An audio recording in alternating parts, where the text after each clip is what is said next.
Hola, ¿qué tal? ¿Cómo están? Gracias por estar con nosotros esta noche aquí en Mega TV. Como siempre, de martes a viernes, conversamos con personas de distintos ámbitos, tratando siempre de transmitir aquello que cada persona piensa, su trayectoria de vida y, por qué no, también sus sueños, sus proyectos, sus ambiciones. Algunas veces son empresarios, otras veces deportistas, gente de la cultura. Hoy trajimos a Rafael Filisola, que tiene una larga trayectoria como político, pero también ha incursionado en los medios, así que conoce este ámbito. Incluso estuvo con nosotros acá en la media cadena de comunicación. Un gusto recibirlo. Primero su semblanza y después comenzamos a conversar la noche con nuestro invitado de hoy.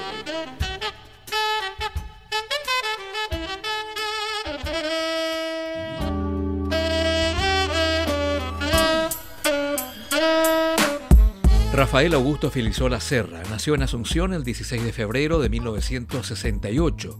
Realizó sus estudios universitarios en la Facultad de Ciencias Jurídicas y Diplomáticas de la Universidad Católica Nuestra Señora de la Asunción, UCA, en la que obtuvo el título de abogado y en la que a su vez fue presidente del Centro de Estudiantes. Contrajo matrimonio en el año 1996 con Desiree Masi, con quien tiene 2 hijos. Participó activamente en la lucha de la Federación de Estudiantes Universitarios del Paraguay en contra del gobierno dictatorial de Alfredo Stroessner. Fue electo diputado por el Distrito Capital en el año 1998, siendo posteriormente reelecto en las elecciones del 2003. En ese entonces era miembro del partido País Solidario, pero en el 2007 decide crear su propia nucleación política, que se denominó Partido Democrático Progresista, y se convirtió en el presidente de dicho partido. En las elecciones del 2008, su partido político formó parte de la Alianza Patriótica para el Cambio, que llevó al poder a Fernando Lugo. Mientras tanto, Rafael Filisola era electo como senador de la República. Tras la asunción de Fernando Lugo al poder el 15 de agosto del 2008, lo nombró como ministro del Interior. Filisola renunció a su banca en el Senado y durante su gestión se metió de lleno en la lucha contra el autodenominado Ejército del Pueblo Paraguayo, EPP. Fue destituido el 16 de junio del 2012 junto al entonces ministro de Obras Públicas y Comunicaciones, Efraín Alegre. Fue candidato a vicepresidente del Paraguay en las elecciones generales del Paraguay en el año 2013.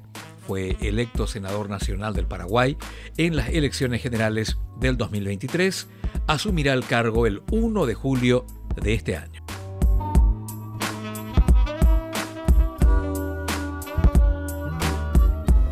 Bueno, estimado Rafa, bienvenido. ¿Cómo estás? Bien, Mario, bien, Mario. Después de una campaña. Gracias por la invitación. Un gusto estar de nuevo acá, que fue mi casa por un tiempo. Sí.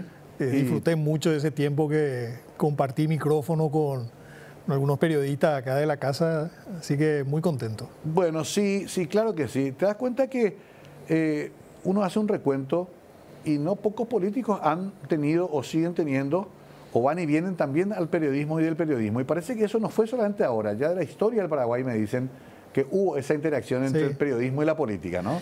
Sí, sobre todo, fíjate en los primeros medios de prensa, después de la guerra del 70, en general los políticos importantes, políticos y pensadores, porque también la intelectualidad, la actividad intelectual estaba muy vinculada a la actividad política, y normalmente políticos importantes lideraban medios de prensa. Es cierto. El debate público se hacía muchas veces a través de medios de prensa, con mayor o menor nivel, con mayor o menor altura, pero se hacía, se escribía. Un Cecilio Gasta, un Blas Garay, todos escribían, todos tenían mucha presencia en el periodismo de la época, ¿no? Todos. Y después también ya en nuestro tiempo más cercano, qué sé yo, Fon Prieto hizo mucho medio de comunicación. Sí. Euclides mismo, ¿no? Euclides. Sí, que se volvió así una figura mediática. Pero bueno, en tu caso tomaste la decisión de volver de lleno a la política, te presentaste a una elección difícil, dura, con un resultado que todavía está en cuestionamiento inclusive. ¿Cuál es la primera evaluación que hiciste de esto que pasó el 30 de abril? Mira, como vos decís, es todavía muy prematuro para sacar conclusiones. Lo primero que podemos decir es que no fue posible la unidad de los sectores que querían el cambio. Nosotros mirábamos, antes de empezar las elecciones, mirábamos las encuestas y más del 60% de la gente decía que quería un cambio, que no le iba a votar a los mismos que estaban. Ahora, evidentemente, o sea, ¿qué es lo que quería la gente concreta o qué entendía la gente concretamente por el cambio o quiénes le representaban era una cosa más compleja? O sea, se habla mucho de la oposición, pero en realidad hay oposiciones en Paraguay. O sea, no se puede hablar de una oposición, hay sensibilidades distintas. Y bueno, la concertación empieza como un proyecto muy amplio, ¿verdad? O sea, le teníamos al Lugo, le teníamos a los partidos progresistas, le teníamos a partidos más conservadores como Patria Querida, Hagamos. El propio Payo estuvo. El propio Payo estuvo al principio. El escenario cambia un poco, bueno, Payo mismo en un momento dado y sin dar mayores explicaciones se sale de la concertación. Creo que también un golpe importante para la concertación fue este problema de salud que afecta al expresidente Lugo. Totalmente. Creo que otro había sido el resultado si teníamos al presidente Lugo haciendo campaña, trabajando por la concertación, que era lo que todos esperábamos. Claro. Eso como que es algo que no se discute mucho. Todavía no se puso eso en la evaluación, pero es muy fuerte. Pero yo, inclusive, yo no sé si ese espacio que creció dentro, vamos a decir, dentro del sector independiente, esa gente que le votó a Paraguayo Cubas, por ejemplo, se hubiera comportado de esa manera si lo teníamos a Lugo con nosotros, comprometido, hablando, pidiendo el apoyo para la concertación. Creo que habría sido un escenario bien distinto. Sí, totalmente, porque todo esto es todavía preliminar, como decíamos, ya que se está terminando inclusive de juzgar esta elección. Y hablando de juzgar, vos sos abogado, tenés mucha experiencia también, estos cuestionamientos de fraude generaron mucha crispación. Yo siempre digo que siempre hay que atender el reclamo, ¿no? Claro. No se puede decir, no, es una macana, ¿verdad? No corresponde. Ahora, tampoco hubo una presentación ordenada de pruebas y nos quedamos ahí con la duda de que siempre pasan cosas raras en nuestras elecciones. Está el voto inducido, están las presiones a los empleados públicos, está la utilización del aparato del Estado. Eso está. Claro. Pero ahí un fraude generalizado es más difícil comprobar, ¿no? Bueno, nosotros no tenemos evidencias o elementos de juicio que señalen que hubo un fraude generalizado. Yo personalmente creo que el juzgamiento final va a ser coincidente con los resultados finales, van a ser coincidentes con esos resultados preliminares. Ahora, hay un elemento que creo que la justicia electoral o las autoridades de la justicia electoral no están sopesando debidamente. El uso de máquinas de votación requiere un cuidado adicional. O sea, una cosa es que vos estés viendo cómo se están contando los boletines de voto y otra cosa es que una máquina cuente los votos e imprima el certificado, porque todo el proceso que se está haciendo ahora se está haciendo sobre la base de lo que contabilizó una máquina e imprimió una máquina. Correcto. Entonces, hay gente, hay muchos técnicos, creo que los técnicos más reputados del país en materia de informática señalan que esos equipos, como todo equipo informático, es manipulable. Sí. No digo que hayan sido manipulados, digo que mucha gente señala que son manipulados. Claro, ahí se instala hay una controversia. Y en medio de todo esto, vos tenés, qué sé yo, que un 60% de la población votó en contra de la persona que tiene más votos. Un 60% de la población quería un cambio. Sí. Entonces, es obvio que existe una frustración. Y es lógico que exista desconfianza. Entonces, si hay desconfianza, creo que la justicia electoral debió haber optado por hacer un esfuerzo más grande por transparentar, y no sé por qué hubo tanto empecinamiento en el tema de no divulgar o de no publicar el contenido del sobre 4 y lo hubiesen hecho, hubiesen tomado algunas muestras y bueno, y con eso dar tranquilidad, que es lo que pidió la concertación a través de sus representantes. Claro, esto que decía es fundamental, porque al haber un 60% que no votó por los que ganaron, todos esos creen de que en realidad pudieron haber ganado ellos. Claro, claro. Y ocurre algo muy raro, porque el tercero dice yo gané. Claro. Ni siquiera el segundo, ¿verdad? Claro. Es interesante lo que ocurrió, y además un elemento que hay que agregar, Rafael, como nunca antes tuvieron mucha participación las redes sociales. Sí. Cada vez más grande, ¿no? Sí. Que algo que hay que estudiar también en su momento. Vos te das cuenta que toda la campaña Cruzada Nacional fue prácticamente a través de esos medios. A través de esos medios, y llegaron a mucha gente. Sí. Llegaron a mucha gente. O sea, no se puede desconocer que mucha gente confió en ellos. Claro. Entonces, si ellos tienen dudas acerca de los resultados y le dicen a la gente que les votó que ellos desconfían de los resultados, para mí es una torpeza no realizar todos los esfuerzos suficientes. Además que estamos hablando de esfuerzos mínimos, ¿verdad? Sí. Y estamos hablando de transparencia, estamos hablando del artículo 28 de la Constitución. Creo que uno de los avances más importantes que hemos logrado en estos años de democracia es avanzar en materia de transparencia, de divulgación de información pública. Ahora, ya la semana pasada la justicia electoral dio su veredicto, dijo no se va a revisar más nada. Así se va a mismo. seguir el proceso. ¿Todavía hay instancias, vos que sos abogado, que se pueda recurrir eso? Y en teoría sí, se podría recurrir ante la Corte Suprema. Ahora, yo no creo que nadie lo vaya a hacer. Yo no creo que, a no ser que lo haga la gente de Cuba, ¿verdad? La concertación no creo que lo haga. Ni en virtud de la ley de acceso a la información. Sí, en virtud de la ley de acceso a la información se puede, sí, eso sí se podría hacer. Porque hay recursos ya presentados en ese ámbito. Bueno, sí, yo no sabía que había ya recursos concretos, pero sí, ahí la justicia ordinaria debería ordenar el acceso a, no sé si a todo o a algunos. Habrá que ver cómo hacerlo, ¿verdad? Porque también estamos hablando de mucha información y de mucha documentación. O sea, claro. Ahora, el problema, acá nomás se va a generar un problema porque... todo el mundo va a pedir. Claro, todo el mundo va a pedir, pero sobre todo, ¿qué efecto va a tener? Es decir, la justicia electoral ya dio por cerrado ese capítulo. Y bueno...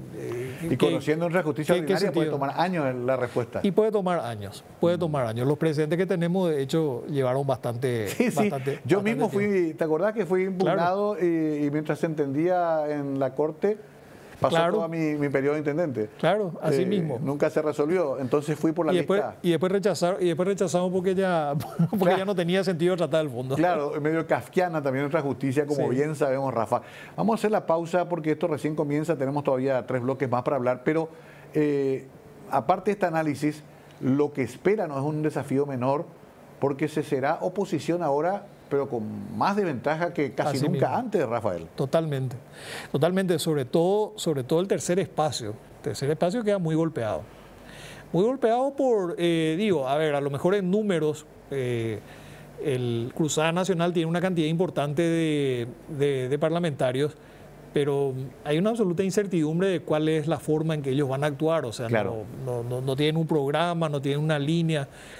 Así que, son antisistemas. Así que, claro, es muy difícil pensar que se pueda llevar adelante un programa con ellos, ¿verdad? Nosotros tenemos, en el Parlamento tenemos la necesidad y tenemos la obligación de tratar de generar mayorías en torno a iniciativas, en torno a políticas, y por un lado hacer el debido contrapeso que se tiene que lograr desde el Congreso para que exista una división de poderes, un equilibrio de poderes efectivos, pero por otro lado también tratar de generar un ambiente para que se desarrollen políticas tendientes a mejorar la situación de la gente. La gente pasó muy mal en estos últimos años. Estamos saliendo de la pandemia que perjudicó, acabó con muchas vidas. Se arruinaron personas, familias, negocios, se perdieron empleo. Si no se responde a eso, Rafa, cualquier resultado, me lo dijo Galeano Perrone, Horacio, hasta la victoria más grande puede terminar en derrota. Quiero hablar un poquito más profundamente de eso a la vuelta de la pausa, y sobre todo aquello que dijo Rafael que me quedó grabado. Hay muchas oposiciones, inclusive el propio Partido Colorado genera rápido su propia oposición. Quiero charlar un poco sobre eso también con nuestro invitado hoy, el senador electo Rafael Filisola. Ya volvemos.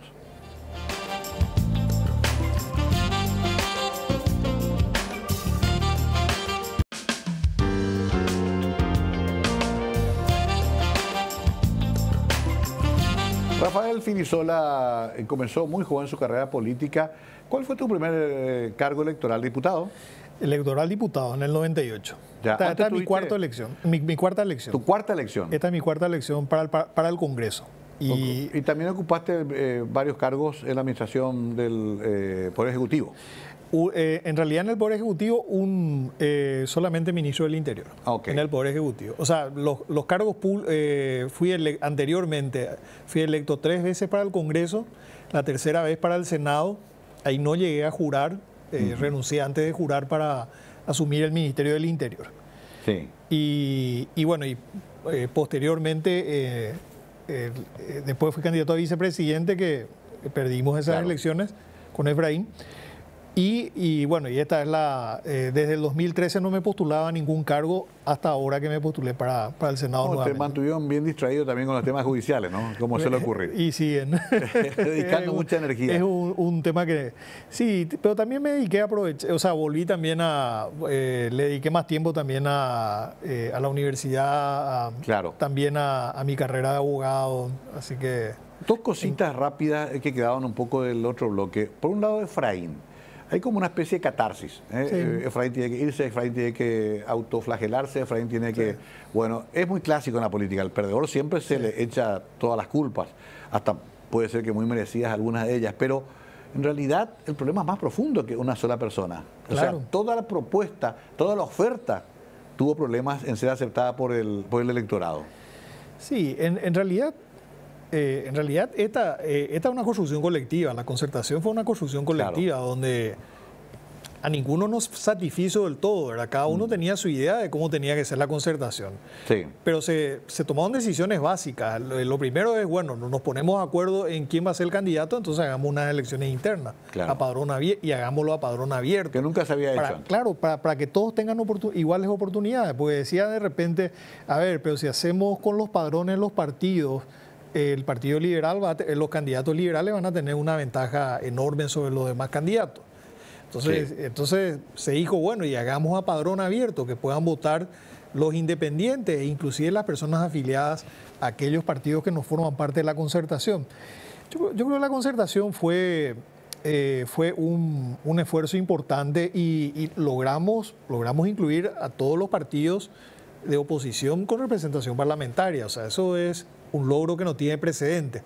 Ahora, después fuimos teniendo algunos golpes que no podíamos preverlo, ¿verdad? El hecho de no contar lo que te mencionaba, ¿verdad? Claro. El hecho de que uno de los artífices de la concertación, que fue uno de los impulsores, que fue Fernando Lugo, un líder importante de este país, ¿verdad? No haya tenido un problema de salud, fue un golpe importante. Y bueno, y también la emergencia de una candidatura que se conectó con un sector importante de la población, como la de Cuba, definitivamente nos dividió los votos. O sea, eso es muy claro cuando ya pasó anteriormente, qué sé yo, con Caballero Vargas, con Pedro Fadul, o sea, no es una historia nueva tampoco. No, podemos decir que hay cosas que ya hemos visto en la política paraguaya y que también hay que asumir como errores reiterados. También se dispersó muchos votos con las listas que se fue multiplicando a nivel de parlamentario, ¿no? Sí, ahí también habíamos hablado desde un principio, después de las municipales habíamos analizado los resultados y nos encontramos con que los votos del Partido Colorado y de la oposición eran más o menos equivalentes. O sea, no había mucha distancia. Cierto. Sin embargo, el Partido Colorado creció enormemente en cantidad de concejales y el Partido Liberal creció un poquitito, muy poco, y el tercer espacio se desplomó. Así ya pasó hace 2 años. Claro. Entonces, ¿qué es lo que nos decían los técnicos? Técnicos, cientistas políticos, sociales que estudiaron esto, nos decían la dispersión, y esto no es ninguna genialidad tampoco, porque esto está muy estudiado en la ciencia política, que la dispersión perjudica a los sectores políticos. O sea que hay que tratar de unificar listas.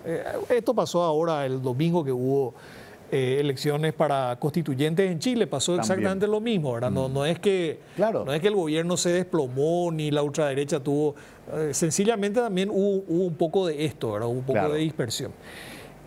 Así que no era un capricho tratar de unificar listas, y en un principio, salvo Patria Querida, que desde el inicio dijo que no, que ellos iban solos, pero los demás sectores estábamos con hacer una sola lista, una lista unificada.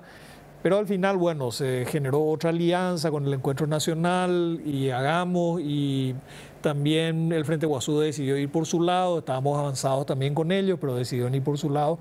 Y bueno, y por eso no fue posible presentar una sola lista. Claro. Quizás si hubiésemos logrado eso, por ejemplo, hubiésemos podido tener un solo número. En vez de tener... tantos números y estábamos listas y hablando, nosotros teníamos que decirle a la gente, para votarle al presidente, votar lista 3, para el gobernador lista 3, pero para el Senado lista 2 o lista 9 según Sí. el caso, o lista 8 según el caso. Y de vuelta cada uno te decía el número de Y preferencia. otra vez, entonces... Era difícil. Yo te cuento que tuve que estudiar. Sí. Tenía un papelito que me preparó Josefina Benítez. Josefina me preparó y me dijo, acá está, así tenés que votar. Y yo, que me considero algo instruido, estudié antes de entrar, porque me costaba. Asunción, que tenía menos. Claro, Interior tenía más, porque entraba Claro. concejalía y gobernador. así mismo. A ver, no quiero adelantarme, pero habría que revisar esto que se vendió primero como una especie de gran logro, que fue el desbloqueo de listas, el voto preferencial, o hay que aprender a construir mejor la propuesta. Mira, todo sistema electoral tiene ventajas y desventajas. Ajá. Y todo sistema electoral produce efectos en el sistema político. Sí. Un sistema electoral siempre va a traer determinados beneficios y determinados perjuicios. Por ejemplo, un sistema proporcional como el nuestro apunta a que haya una mayor diversidad. Un sistema mayoritario como otros apunta a que haya mayor estabilidad. Sí. Y bueno, y a mayor estabilidad, probablemente menor diversidad y viceversa. Yo creo, dicho esto, ¿verdad? El voto preferencial tiene ventajas y tiene desventajas. Y el voto electrónico también. O sea, tiene ventajas, pero también tiene desventajas. Yo lo que no creo es que nosotros tengamos que estar cambiando de sistema cada rato. Claro. O sea, así ningún sistema va a funcionar. Nosotros hay un estimado de que en los últimos, desde el inicio de la democracia, se hicieron algo así como 40 o 50 reformas a la legislación electoral. Y eso es mucho. Y de repente hacemos una reforma y no está todavía consolidada y después hacemos ya otra. Yo creo que habrá a lo mejor que hacer ajustes, pero no creo que haya que salirse en este momento del sistema, porque además es muy prematuro evaluar los efectos del sistema Claro. solamente cuando se ha usado 2 veces. Lo que pasa es que el que quede derrotado es el que quiere cambiar rápido el sistema. Claro. Ahora, había dicho antes de la pausa yo que, tomando tu expresión de que hay varias oposiciones, hay que incluir al propio Partido de Colorado, que ya anuncia 2 bancadas. Sí. Antes de comenzar nada ya dijeron, no, Fuerza Republicana va a tener una bancada y Honor Colorado otra. Eso le funciona muy bien a ellos, porque si bien puede producir algunos temblores en un gobierno o se le puede restar apoyo al presidente, también después ellos concentran la contestación del propio modelo que proponen, ¿no? Pero ustedes van a tener que trabajar únicamente con el grupo disidente, digamos. No, sí, claro. Eso... Que de hecho ha sido así durante el gobierno de Cartes. Sí. Durante el gobierno de Cartes se ha logrado una mayoría en el Senado que le ha hecho contrapeso a Cartes, y dentro de esa mayoría había colorados. Y en el gobierno, en el presente gobierno también se logró una mayoría transversal a los partidos políticos. Y ahora yo creo que vamos a tener que hacer lo mismo. O sea, porque, como te digo, en el Congreso el éxito de una agenda depende de que se logren mayorías. O sea, uno puede ser un parlamentario distinguido, presentar proyectos maravillosos, pero si esos proyectos no se convierten en leyes y no se logran mayoría en torno a esos proyectos, Claro. El parlamentario, por más buenas intenciones que tiene, habrá fracasado. Totalmente. Y lo que decías también vos en el bloque anterior, el clima social. Claro. Estos reclamos de supuesto fraude muestran que hay un clima Claro. que se puede enrarecer cuando sube el pasaje ómnibus, que se puede enrarecer cuando vuelvan a subir los combustibles, que se puede complicar muchísimo con otra pandemia. O sea, estamos ahí en el límite. O sea, si este grupo que ganó ampliamente, aparentemente, no responde y toda la clase política no tiene respuestas concretas, se puede complicar el panorama. Claro, aquí hay una cuestión. Nosotros estamos en una situación tan delicada porque tenemos a más de 2 millones de personas en la pobreza y en la extrema pobreza. O sea, cuando tanta gente en un país no tiene nada que perder, ciertamente la situación se vuelve una situación extrema. Además, Mario, y a mí me da un poco de risa cuando la gente dice qué mal está Argentina, te dicen Argenzuela y qué sé yo. Sí. Y ciertamente Argentina tiene problemas económicos. Ahora, vos te enfermás en la Argentina o en el Brasil, ¿verdad? o en la mayoría de los países de la región. Vos te enfermas y tenés un Estado que te va a cubrir los gastos de salud. Tenés que operarte del corazón o tenés un tratamiento oncológico y el Estado te va a cubrir. Acá estamos viendo vimos escenas en los últimos meses de mujeres en un momento delicado de su vida teniendo partos en los pasillos de los hospitales, en el piso, sin el menor respeto a su dignidad y a su seguridad y a sus derechos. Entonces, ser pobre y pobre extremo en Paraguay no es como ser pobre y pobre extremo en otros países. Esta situación es muy delicada y un poco la emergencia de un liderazgo como el de Cuba, por ejemplo, y los votos que tuvo este paraguayo Cuba, un poco se explica con esta situación. Entonces estamos en una posición bastante delicada porque por un lado tenemos que hacer oposición, tenemos que hacer de contrapeso al Poder Ejecutivo, tenemos que controlar al Poder Ejecutivo, evitar que cometa excesos, pero por otro lado tenemos que también ayudar a generar condiciones para que se den respuesta a las demandas sociales que existen en nuestro país. Hay que hacer la pausa. Muy interesante considerar estos aspectos como los escenarios que se están desplegando ya cuando se está a punto de iniciar un nuevo periodo presidencial y parlamentario. Enseguida profundizamos más este tema y otros con Rafael Filisola, hoy nuestro invitado especial, conversando la noche.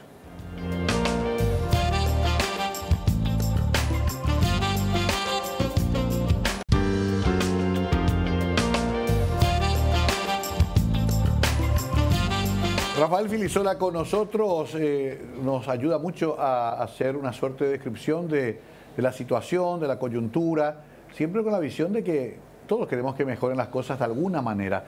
Desiré pasó 5 años en el Parlamento. En realidad 10 en el Senado, claro, y 5 en diputado. 15 en total. 3 periodos. Con razón que ella quería retirarse. Sí, quería retirar. Ella en realidad se iba a retirar ya en el periodo pasado. Ajá. Y le convencieron en el equipo, le alentaron. Esta vez también la alentaban a que continúe. Claro. A mí personalmente me hubiera gustado que se postule nuevamente, pero ella se adelantó. antes de que se inicie el periodo electoral dijo ya públicamente que no se postulaba. Te hizo una jugada magistral porque te dejó la más difícil de la voz para el siguiente periodo. Ahora, guapo el PDP, ¿eh? Guapo, hicimos porque un buen esfuerzo. Es un esfuerzo importante. Sí. Todos sabemos, porque todos pasamos o activamos política, sabemos lo difícil que es movilizar, motivar, cuando uno está sobre todo en desventaja de presupuesto, de números, de todo con los sectores grandes, digamos, ¿no? Sobre todo cuando no tenés estructura. Claro. Y no hay, a ver, vos estuviste en una elección difícil y sabés que no hay una estructura. Exacto. Una estructura organizativa que sea alternativa a la de los partidos tradicionales. Exacto. No eso es durísimo cuando uno hace política en Paraguay, si no tenés la estructura. A propósito, yo tuve una discusión con varios referentes de la concertación y se tenía esa visión que creo que aportaban los cientistas políticos también, de que el Partido Colorado siempre tiene su techo duro ahí, fuerte, su 38-40% de votos y con eso gana. Sí. Y que como la oposición es mayor, entonces se les puede ganar. Pero otros creemos de que, sin embargo, siempre hay que capturar votos de la ANR, o si no es muy difícil ganar. Pasó en el 2008 con Lugo, me pasó a mí en Asunción también. ¿Vos también pensás de que el candidato que se presente alguna vez con intenciones de ganar pueda captar votos colorados, o esos ya son votos que van a ser siempre duros de la ANR? Mira, yo tengo mis dudas con relación a Lugo. Ajá. Porque si vos mirás la composición del voto en las elecciones del 2008, te vas a encontrar con que estaba Lino Viejo, que hizo una elección enorme. Sí. Eso tuvo el 20 y pico % de los votos. Y Lugo tuvo el 40% de los votos y el Partido Colorado tuvo el 30%. O sea, sumando los votos del Partido Colorado, de Blanca Ovelar, que fue candidata al Partido Colorado, y de Oviedo sumaban 50%. O sea, ahí pareciera ser que más bien la división se generó en el Partido Colorado y eso le permitió ganar a Lugo. Asunción es un electorado, yo creo que más complejo. Sí. Porque la estructura del Partido Liberal en Asunción es más limitada. Claro. yo estimo, Mario, que a vos te votó mucha gente independiente. Aparte de los aliados que tuviste, te votaron los independientes. Y fíjate nomás también ahora el voto en Asunción. Sí. Por ejemplo, muchísimos independientes le votaron a Patria Querida. Patria Querida hizo una gran elección. No sé muy bien, comparando entre Patria Querida y la lista de la Alianza, cómo quedamos, pero sé que Patria Querida hizo una gran elección.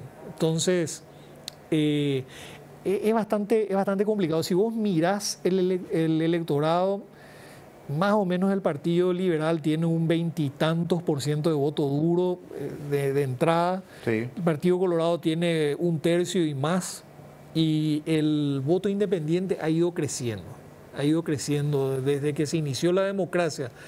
Casi no había nada, había muy poco. Estaban el Partido Febrerista, los ¿Cierto? movimientos independientes. Fíjate que en Constitución para Todos llegamos a tener que para mí fue una experiencia muy exitosa para el tercer espacio. Logramos tener algo así como el 12, 13, creo que el 13%. Año 91. Año 91, sin nada. Sí. Pero a partir de ahí fue creciendo el tercer espacio. Fíjate la participación del tercer espacio en los últimos años en la Cámara de Senadores, que es la más proporcional, la más plural, es prácticamente 1/3. Pero con ese análisis, entonces Cruzada Nacional no extrajo tanto sus votos de la ANR, sino que el propio tercer espacio. Yo creo que Cruzada Nacional habrá tenido votos, o sea, a ver, habrá tenido votos de colorados y también votos liberales, pero yo creo que el grueso fue Claro. de independientes. Eso también Creo, pero es una opinión bastante intuitiva, digamos. bastante intuitiva. Claro, todavía pero estamos... es algo que hay que estudiar, Mario. Sí. Yo creo que falta estudiar eso. Habría que estudiar quiénes te votaron a vos, Claro. quiénes le votaron a Martín Buren en su momento, en Asunción, cómo estuvo compuesto. Habría que estudiar mejor. Porque también otra cosa habrás leído, porque esto se insiste mucho, se dice, cada vez que fuimos con un liberal perdimos. Cuando fuimos con un independiente o con un tercer espacio ganamos, dicen Sí. ahora con el diario del lunes ya decimos eso, ¿verdad? Claro, en realidad Yoyito Franco llegó a ganar para Claro, vicepresidente. para Claro, vice. no se estaba jugando el poder. Podemos Cierto. decir eso en apoyo a los que A los que sostienen. piensan así. Claro. Pero, qué sé yo, Carlos Filisola, Sí. en su momento, Martín mismo tuvo mucha presencia, no era un liberal clásico, Claro. Prieto, It. Sí. Es interesante, Lugo, ni qué decir. Sí, a lo mejor, sí, la hipótesis un poco que apoya esa, o sea, el argumento que apoya esa hipótesis un poco sería que un Colorado se sentiría menos incómodo votándole a un independiente. Así. Por la Lo que hay que por es la rivalidad entre los partidos Pero hay que tradicionales. asentar científicamente eso. Claro, pero sí, lo que tenemos, la evidencia que tenemos es que Lugo ganó las elecciones en algún momento y se estima que tuvo votos colorados y yo creo que habrá tenido votos colorados. Claro. Ahora, lo que no sabemos es si eso fue lo determinante. O sea, si... Eso es lo que falta estudiar con mayor detalle. Después un detalle también es que hubo baja participación con relación a las elecciones pasadas. ¿En esta última? En esta última. Creo que, habría que mirar los números finales, pero lo último que leí es que hubo un 62%, Sí. que está muy lejos de ese 70% que tuvimos. No en las pasadas creo que hubo 65%. Sí. Y el otro dato es que Peña tuvo, en términos porcentuales, tuvo menos porcentaje que Abdo Sí. y menos porcentaje que Cartes. Qué curioso, ¿no? Porque eso habla de un decaimiento, Claro. pero sin embargo se sostiene fuerte el poder porque se fundamenta en el Parlamento y en las gobernaciones. O sea, dicho de otra manera, si nosotros conservábamos porcentualmente la porción de votos que tuvimos en las elecciones pasadas, en estas elecciones deberíamos haber ganado. Claro. O sea, Pero no estaba el factor payo. Claro. No, nos dividieron el voto de esa manera y bueno, pero tampoco se le puede culpar al electorado, ¿verdad? No. Si no le convencimos al electorado, la culpa es nuestra. Yo siempre trato de evitar eso porque es terrible cuando la gente dice no sabe votar la gente. No, la gente vota por lo que cree que le va a... O a veces hasta para romper el sistema, como ha pasado con Así muchos mismo. que votaban por cruzada, ¿no? Ahora, repasando un poco todo esto que hemos dicho anteriormente, acá hay que admitir que hay grandes derrotados. El Frente Guazú, que era un proyecto muy interesante, tuvo su peor elección histórica. Sí, yo creo que el problema con el Frente Guazú siempre fue que estaba muy centrado en la figura de Lugo, como que eran muy dependientes de Lugo y como que era muy dependiente de los votos que iba a tener Lugo. O sea, pero claro, Lugo es una persona joven, tiene un liderazgo, conserva un liderazgo importante, uno de los líderes mejor valorados en el país. Pero claro, en esta ocasión estuvo ausente por su condición de salud y no pudo hacer campaña. Pero bueno, pero no puede ser que nos haya podido generar en 10 años. Bueno, claro, ese es el punto. O sea, ¿por qué? Otro liderazgo, ¿no? Claro, y un poco el fracaso de todos los que estamos en el tercer espacio, ¿verdad? ¿Cómo es que no hemos logrado construir una estructura organizativa alternativa que obviamente tiene que ser diferente? No va a ser esa estructura organizativa basada en la prebenda, basada en la intención de acceder a algún cargo, algún negocio. O sea, tiene que ser un modelo distinto. Es difícil, lógicamente, porque mucha gente se acerca, y vos habrás vivido eso, que mucha gente se acerca a la política y se acerca a la candidatura porque tiene la intención de tener un cargo público, y eso no puede ser, ¿verdad? Porque claro, así es como tenemos un modelo de Estado que no funciona. Pero un poco tenemos que asumir, ¿verdad?, que quienes militamos en el tercer espacio no hemos sido capaces de construir una estructura organizativa alternativa a la de los partidos tradicionales, y es algo que tenemos que empezar a hacerlo ahora. Y lo otro que es muy interesante, el Partido Colorado, hay que reconocer que tiene esa astucia política electoral, sobre todo extraordinaria, de ir cambiando también sus liderazgos, aunque esté por detrás del mismo equipo quizás, o esté en las mismas estructuras, pero ellos van inventándote de Blanca Ovelar hasta Guasmosi, Nicanor, Peña, Cartes, van jugando con diferentes jugadores. Decía el doctor Argaña, el Pato Donald puede ser candidato. Y bueno, parece que tenía razón. Bueno, si tenés más recursos, vas a tener también más posibilidades de comprar mejores estrategias de campaña, de pagar mejor marketing. Yo me acuerdo la primera elección en democracia con Rodríguez. La campaña de Rodríguez era visualmente atractiva y todo lo demás, a pesar de lo que traía Rodríguez consigo, ¿verdad? Claro. Y de repente la campaña de la INO no era visualmente tan atractiva y no estaba tan bien diseñada como esa. Sin embargo, la INO había luchado contra la dictadura y de la nada había consolidado la estructura del Partido Liberal, había sostenido la INO y otros más, ¿verdad? Tito Sayer, qué sé yo, habían mantenido la bandera de la oposición enfrentando a una dictadura, y de repente los herederos de la dictadura tenían un mejor marketing. Claro. Pero, y a eso sumarle el aparato, la estructura, la preventa, todo lo que viene alrededor, ¿no? Así mismo, pero sí, hay que decir, tienen una capacidad tremenda para ganar elecciones y una incapacidad notoria de hacer buenos gobiernos. O una capacidad notoria de hacer malo gobierno, porque si al país le va como le va es porque en gran medida porque es consecuencia de los gobiernos que ellos han... Esa es la conexión que nos hace a lo mejor la población, o no confía que los otros lo harán mejor, ¿no? Vamos a hacer la última pausa y estamos en la ronda de conclusiones con nuestro invitado. Hoy un lujo tenerlo a Rafa acá, hoy hablando tranquilos, distendidos. Ya después tendrá tiempo para ponerse nervioso 5 años. Vamos a la pausa y ya volvemos.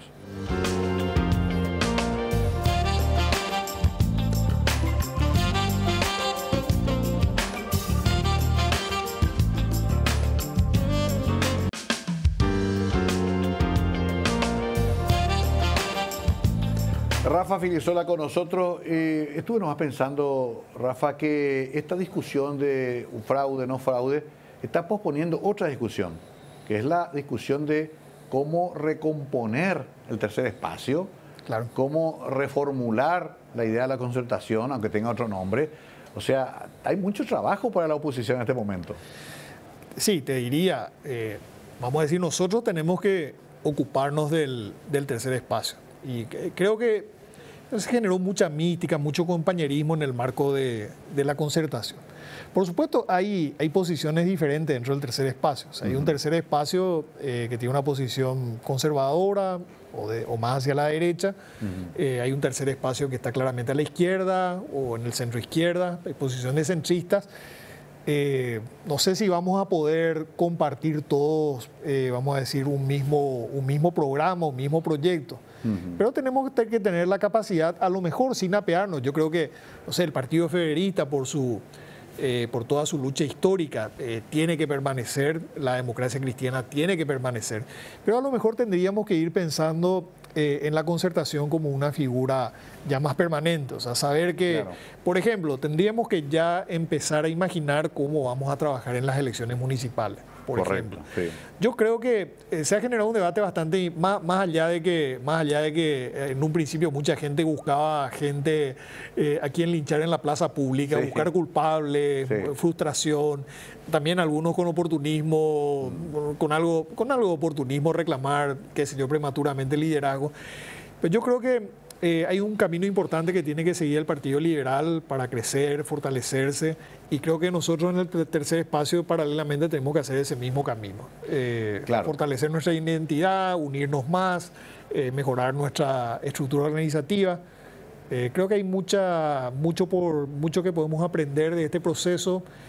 Se generaron muchas afinidades en este proceso, así que creo que podemos hacer muchas cosas juntos. Pero hay que concluir el duelo de lo que pasó el 30. Sí, por supuesto. Ya hay que velar y enterrar al muerto, ¿no? Ya así está. Mismo. ¿Qué le vamos a hacer? Dicen por ahí, te voy a contar algo final, de que van a poner un presidente de la Cámara de Senadores, Leonor Colorado, un vicepresidente de Fuerza Republicana, y se le va a ofrecer al tercer espacio la vicepresidencia segunda para mostrar una amplitud. Y ahí me contaron que surgió tu nombre. ¿Te hablaron ya? No, yo no escuché nada. ¿No? Lo que más bien, lo que sí escuché es que lo que era Añetete, a mí sigue siendo Añetete. Ahora Fuerza Republicana. Ahora Fuerza Republicana, que ellos van a reclamarla, o están reclamando la presidencia. Eso sí, okay, eso sí escuché, y que estarían dispuestos a integrar un bloque con otros sectores. Ahora, como te digo, estamos todavía metidos en el Tribunal Electoral, claro, siguiendo los procesos, así que la verdad que hablamos muy poco todavía. Claro. Pero sí somos, con los colegas de la oposición, sí ya tuvimos algunas primeras aproximaciones y somos conscientes que tenemos que ser efectivos, tenemos que lograr mayoría, tenemos que tener la capacidad de llevar adelante nuestros proyectos y que la gente demanda soluciones a sus problemas. Mi última pregunta, nos queda 2 minutos. Las famosas designaciones de Cartes y Velázquez, ¿cómo quedaron después de las elecciones? ¿Te parece que van a hacer efecto colchón y suavizar ese avance del Departamento de Estado norteamericano? Y depende mucho, esas designaciones, sí, ciertamente a Cartes le golpean en sus negocios, ¿verdad? Claro. Ahora, yo no sé exactamente nadie sabe, no creo que alguien sepa si el gobierno norteamericano tiene algo más contra Cartes o contra Velázquez. Porque si no tienen nada más, y si Cartes se ajusta a estas reglas que le impusieron de transferir sus activos y todo lo demás, debería quedar ahí. Será un problema para sus negocios, porque obviamente no claro, fue un problema para sus intereses políticos. Y ciertamente le limita a Cartes a operar en territorio paraguayo y no más allá de ahí. ¿Y si tiene algo más? Bueno, si tiene algo más sería ya con el Departamento de Justicia. Claro.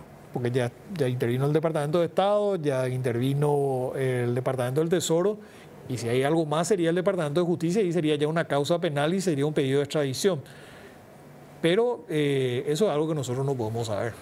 Bueno, Rafa, te agradezco mucho, como siempre, tu locuacidad para decir tranquilo las cosas, explicar, diseñar escenarios. Te usamos más como analista de vuelta que como político, pero ya hablaremos después de proyectos, de movidas que hay que hacer para responder a la gente que está esperando de todas maneras que sus políticos le den soluciones. ¿Te estás preparado para estos 5 años? Estoy preparado. Estoy preparado y bueno, listo para poner todo el empeño. Esa es la idea, justamente, porque como bien nos decían los otros días algunos especialistas, nadie gana todo el tiempo. Siempre va a tener que haber, en democracia por lo menos, una suerte de debate bien intenso sobre los temas fundamentales del país. Y ahí tiene que estar firme, fuerte, un parlamentario como Rafael Filisola. Gracias por venir, Rafa. Un gusto, Mario. Vamos a seguir hablando seguramente en otra oportunidad. Nosotros nos vamos por el momento. Gracias a ustedes porque siempre participan, están ahí tratando también, igual que nosotros, de ver con cierta esperanza el futuro de nuestro país. Al final se trata de eso. Gracias y muy buenas noches.